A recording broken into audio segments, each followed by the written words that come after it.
Bienvenue à tous, merci de nous retrouver sur Cam News 24 pour cette autre édition de la Minute de l'économie dont voici les principales articulations.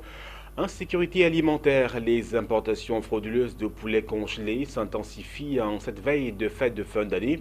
Une opération interdite en 2006 dans l'optique de relever l'aviculture locale plombée justement par ces importations massives. À l'étranger, lutte pour sortir de la récession économique, Chypre souffre le martyre. C'est que les conséquences de la fermeture de plus de 100 000 PME au cours des 3 dernières années continuent de se faire sentir et le chômage a fait son lit. Voilà, madame, monsieur, pour la vitrine de votre programme économique, la Minute de l'économie sur la chaîne Info Cam News 24. Bienvenue à tous. Le panorama de l'actualité économique sur Cam News 24. Madame, Monsieur, une fois de plus, bienvenue à tous. Insécurité alimentaire, les importations frauduleuses de poulets congelés prennent de plus en plus de l'ampleur en cette fête de fin d'année, en cette veille de fête de fin d'année. Certains opérateurs économiques véreux ont décidé de rogner sur les bénéfices des agriculteurs locaux lors des prochaines fêtes en important frauduleusement des découpes de poulets dont les importations ont été interdite en 2006 dans l'optique de relever l'agriculture locale alors plombée par les importations massives.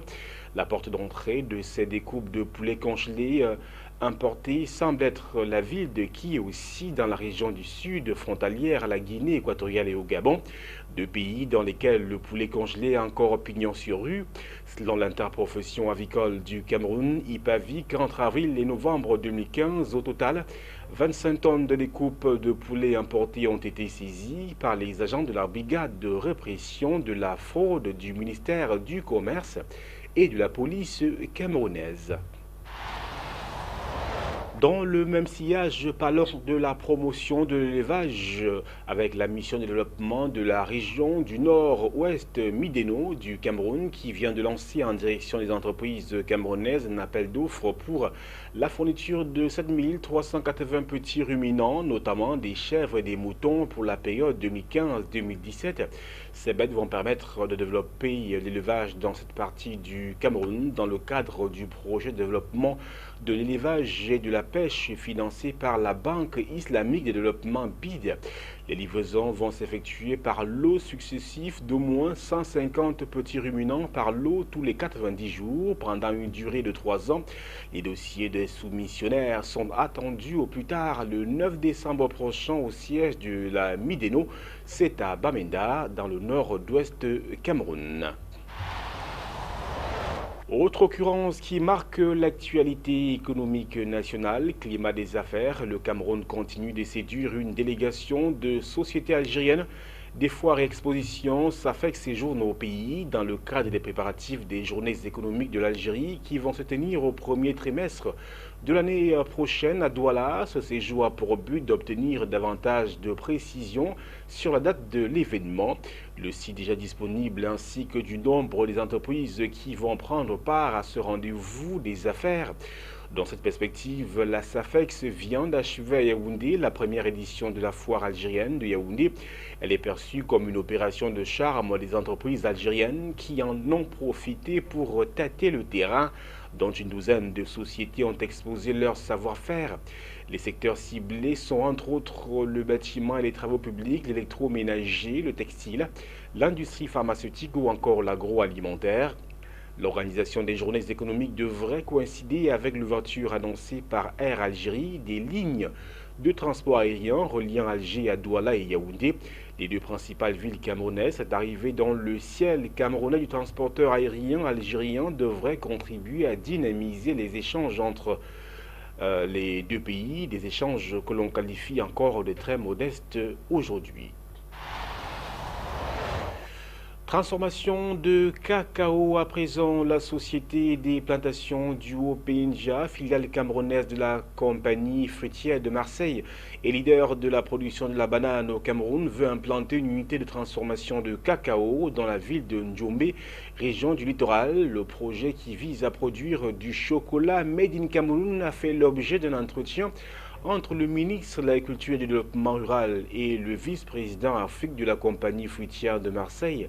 Cette unité de transformation du cacao, annoncée par la société viendra se greffer aux nombreux autres projets du même type annoncés dans le pays et dont l'objectif à moyen terme est de transformer 70% de la production locale de fèves de cacao contre 25% actuellement.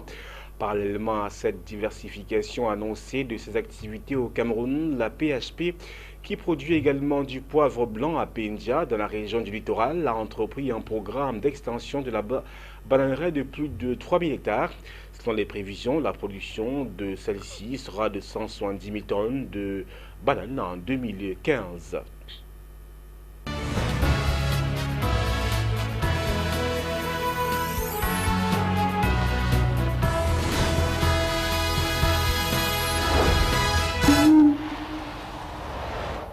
Au-delà des frontières camerounaises, à présent, direction l'Égypte, où le tourisme, poumon de l'économie, est en souffrance.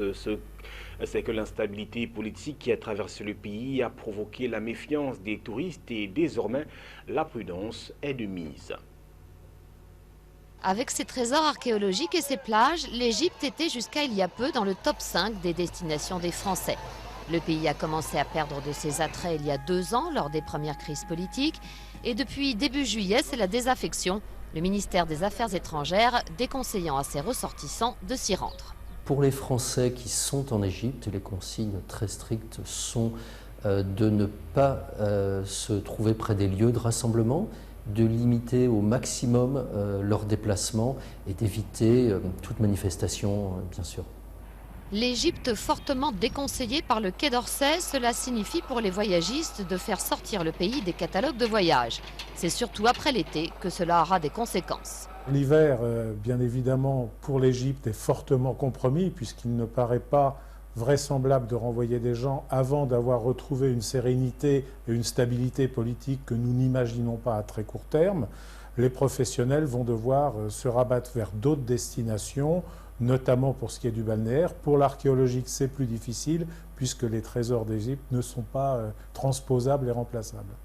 L'Égypte est boudée par l'ensemble des touristes européens avec des différences d'appréciation selon que l'on soit suédois, et là c'est le rapatriement immédiat, ou bien anglais, Londres autorisant encore ses sujets à se rendre sur les plages égyptiennes.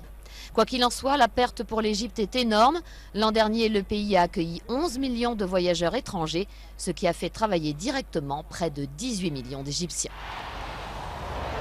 Lutte pour sortir de la récession économique, Chypre souffre le martyre. C'est à cause des conséquences de la fermeture de plus de 100 000 PME au cours des 3 dernières années dans le pays. Eh bien, tout ceci continue de se faire ressentir et le chômage a fait durablement son lit. Mais panneaux à vendre, autrefois vibrante de commerce, l'avenue Makarios à Nicosie se vide peu à peu. Même constat dans le reste de la capitale chypriote, ce local est à l'abandon depuis 3 mois.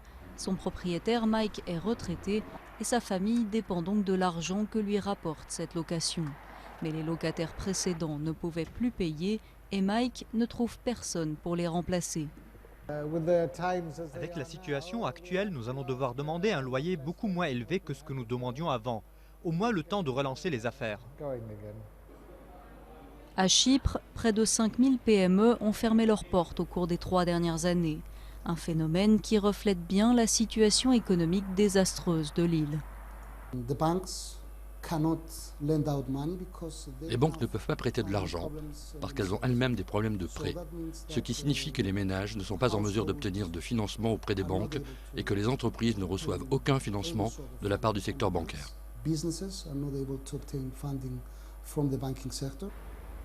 Le taux de chômage a doublé en 2 ans et flirte avec les 15%. TVA et taxes sur les cigarettes et le carburant sont en hausse. Pour beaucoup, il devient difficile de boucler les fins de mois. Les consommateurs se tournent donc vers des solutions moins coûteuses. Magasins de produits d'occasion et hard discounters sont les seuls commerces qui ne connaissent pas la crise pour l'instant. Un pantalon vaut 30 €, 80 € pour un t-shirt. Ici, vous pouvez en acheter 3 pour 10 €. C'est à ce prix que je vends. Des prix bas et c'est le prix que les gens veulent. Les autorités prévoient une récession de 3,5% en 2013. Pour s'en sortir, le gouvernement a demandé à l'Union européenne un plan de sauvetage de plus de 17 milliards d'euros, mais les négociations sont suspendues jusqu'au résultat de l'élection présidentielle. Place à présent au chiffre du jour. Il est de 7380 et ce chiffre symbolise le nombre de ruminants dont vise l'appel d'offres du Mideno au Cameroun. C'est pour favoriser, pour doper l'élevage au Cameroun. Avant de clore ce programme économique, le rappel de ses principales articulations, insécurité alimentaire, les importations frauduleuses de poulets congelés s'intensifient en cette veille de fête de fin d'année. Une opération interdite en 2006 dans l'optique de relever l'agriculture locale plombée par ces importations massives de poulets congelés. À l'étranger, lutte pour sortir de la récession économique, Chypre souffre le martyre. C'est à cause des conséquences de la fermeture de plus de 5000 PME au cours des 3 dernières années. Des affres de cette situation continuent de se faire sentir et le chômage a durablement fait son lit à Chypre. Voilà, mesdames, messieurs, c'est la fin de ce programme économique. La minute de l'économie sur CamNews 24, la chaîne info. Merci à toutes les équipes techniques réunies autour de Yves Anselme Tadioufo. Nos programmes se poursuivent.